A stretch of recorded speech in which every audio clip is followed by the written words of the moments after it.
Hello，大家好，今天为大家解答一下这个位置。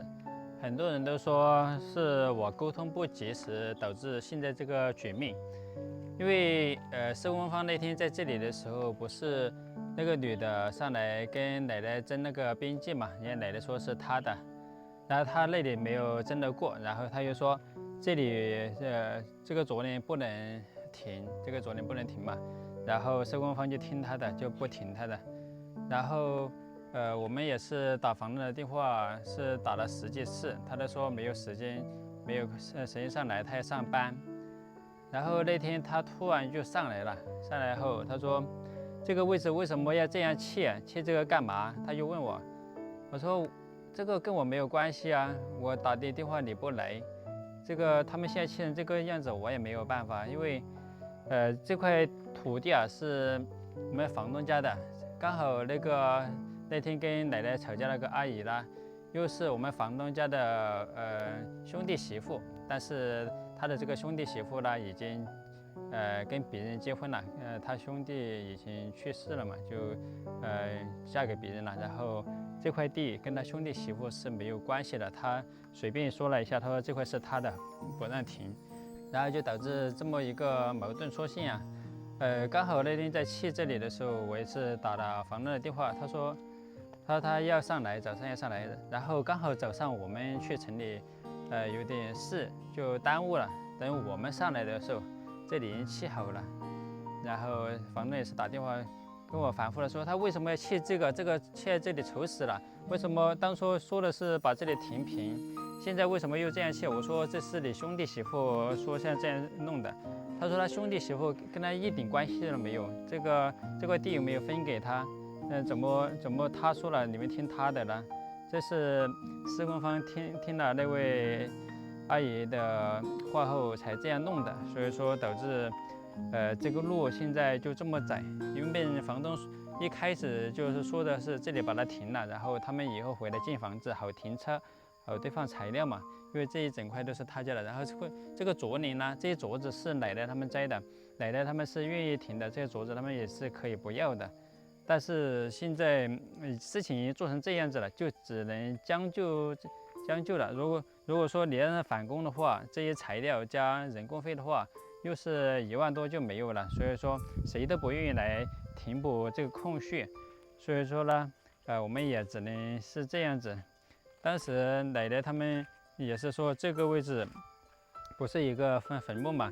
就离这个坟墓有几十公分宽就好了。他们砌保坎的话说想把这个保坎砌漂亮一点，然后这里就留个2米宽，像这样拉一条直线。哎呀，因为我们也没有决策权，人家说怎么做就怎么做好了。反正我们也只能是说配合他们来调解一些事情。施工方基本上都没有时间上来，因为他老婆要生了嘛，现在每天都在医院里，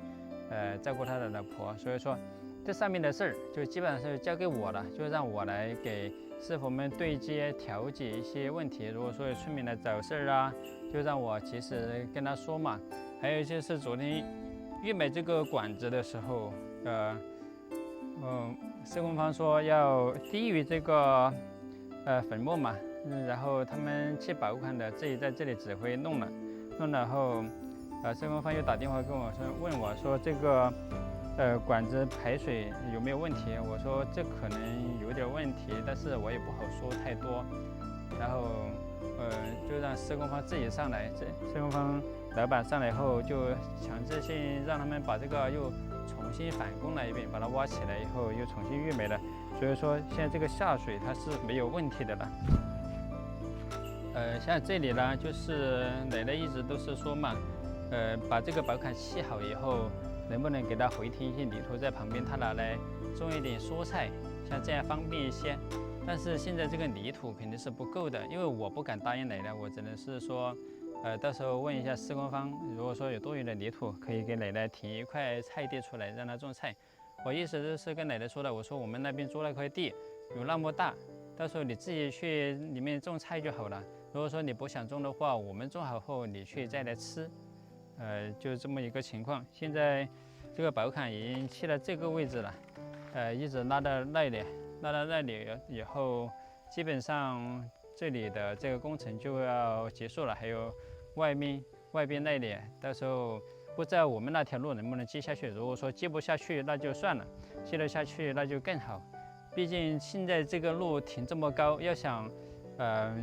弄一条支路到我们那里去，我感觉不太现实。所以说，我们也不能只想到自己，然后让这条路到时候不好走，是吧？这个位置平时奶奶他们每天都往这里过来，然后我刚才也是让挖机师傅给他停补了一下。现在往这里走的话就是没有问题了，因为奶奶他们现在腿脚也不方便，像这样随便修整一下就要好得多。大家还记得当初没修路的时候吗？奶奶他们每天往这里过是非常的危险，然后我用那些木板给他做了一个桥。没想到刚做完桥后，我们也迎来了好消息，我们这里修路了，是吧？这个桥呢就没有再次利用了。其实这个坡度像这样多拉一点泥巴来给它停补到这个位置，它也没有那么陡，所以说我们要求也不要那么高，也不要那么苛刻，是吧？毕竟我们这条路来的不容易，既然人家施工方，在这里去年就开始开挖的，到现在都还没有结算的工程。本来人家他们就挣不到什么钱，如果说我们要求太高的话，也是为难人家。我们现在就这只是看着他们做，就少提意见，就他们觉得可以就行了。因为毕竟这个不是我们出钱嘛，毕竟这个工程啊是人家施工方在做，不是我们在做，人家是专业的。我们只是说有的地方可以适量的调整一下，调整不了的地方那就没有办法了。像在外边的话，以前也是打算用石头来砌薄坎保护的，但是这一笔薄坎太高了，需要用大量的石头还有工期，所以说这里的薄坎已经取消了。因为这条路硬化好以后也是硬化3.5米宽，砌这么宽的话，它也是硬化不到那里去的，所以说也没有关系。到时候下暴雨的话，把两边的这个排水系统做好，其实它也没有那么容易垮塌。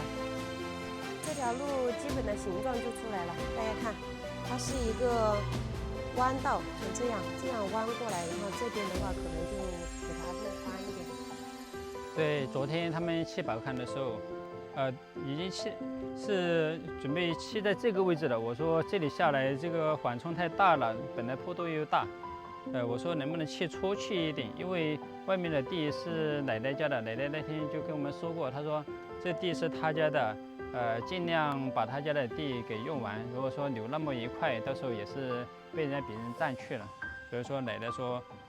尽量靠在外面砌，因为现在除去路以后，那些空地啊，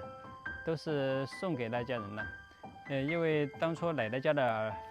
老房子就在这里，然后把老房子拆掉后就搬到上面去了。这一块空地的话是奶奶家以前的厨房，奶奶家搬上去后，这户人家以前还没搬走嘛，他就把这块地送给他们在用。结果那天上来说是他家的了，所以说有的时候真的这地宁愿荒着烂着都不要送给别人，除非要租金，是吧？